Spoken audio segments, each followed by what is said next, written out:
I wrote a piece after reading William Safran's Scars and quoted it and referenced it throughout this piece, and it is called Vanishing Scars, starting with a quote from William Safran from his piece called Scars. They tell you how it was and how it happened again and again. They tell you the slant life takes when it turns and slashes your face as a friend. Any wound is real, he says, and yes, it's true, I know it. For the faces of promise are also the places the scars will be. Yes, bright-eyed children, this is the battle you have to look forward to. Brace yourself. You might not know. If you know now, it might hurt less then. For once we grow grown, we are all too aware of past tortures and traumas. They leave physical and emotional scars. We wear like badges, not knowing these scars scar us. Hide the marks in your face for the stomach from when you were hospitalized against your will for months. Hide the bruises around your neck as they leave this as you leave the country to escape a man who tried to claim that he once actually loved you. Force yourself to forget about the disappointing diatribes your disappointment of a father gave you while you struggled to be stronger than him, despite him. If you internalize some scars, turn them around and watch your helplessness transform to rage, then to solace and insight to help others recover from their own physical or sexual traumas. They say that time heals all wounds, and you wish some scars would vanish. Your brutish demeanor is a blemish that you wish would just perish. But wait a minute. Search for that scar at the cleft of your chin. You know you scratched your chin when you had the chicken pox. You could swear that scar was there, but where did it go? And then you turn to your one true love and they tell you they've never seen the scar. And you've always been a bright white beam of light, always too blinding for anyone to fully take in, which is why you can never be fully understood, he says. And this is all they think when they see you.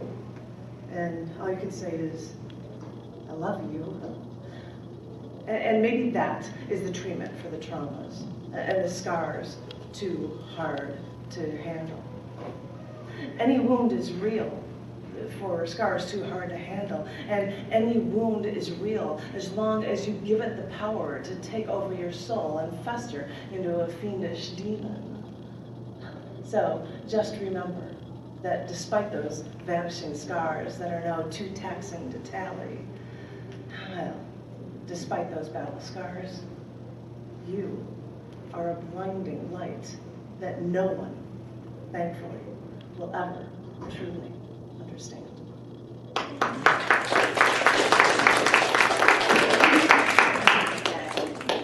And I run a thing with literary magazines, it's called Stars Publications.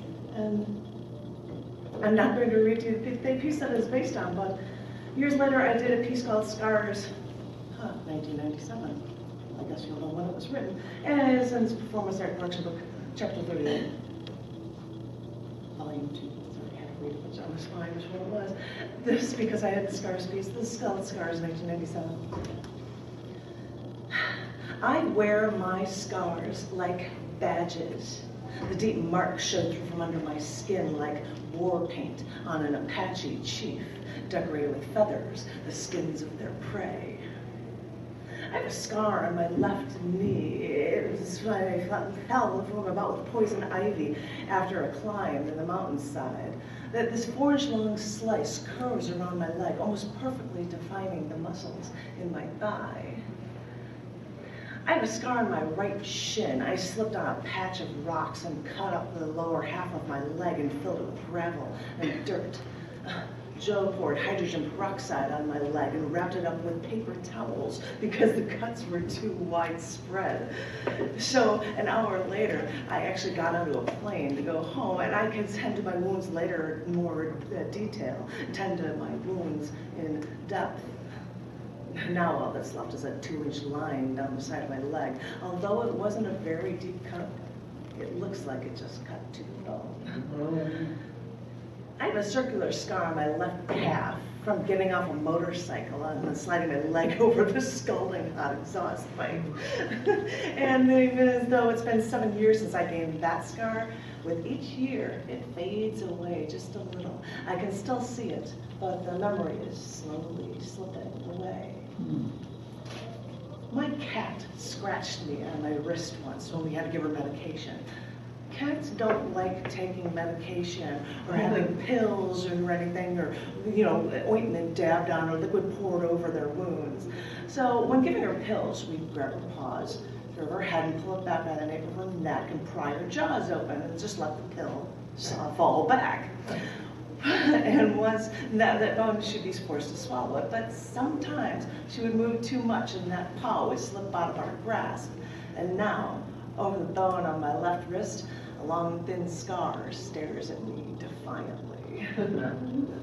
I tell people when they wake up with bruises and cuts they don't remember, they must have had fun the night before. But each marking, each scar is a story, is a memory. It's a way to remember how you lived. And with these marks, that is how I gauge my living. And with these marks, I feel decorated.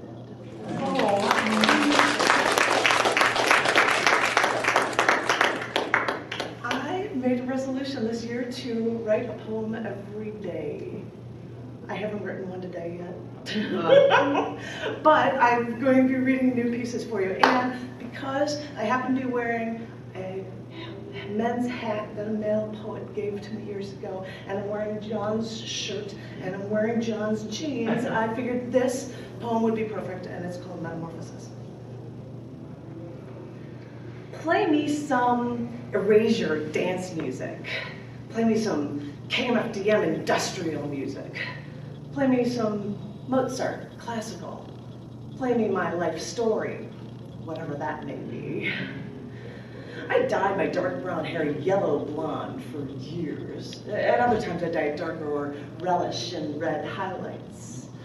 Sometimes I wear just enough makeup to go outside for the outside world. Other times I coat my eyes, lips, and cheek in black so I can reveal how I truly feel. I cover myself in men's clothes and wonder why you don't think I'm feminine. So I change my mind at the drop of a hat and embrace the new me, new and improved, totally what you didn't expect. You nor I. Now I'm just waiting. When the metamorphosis truly begins, will I even know what I've truly done?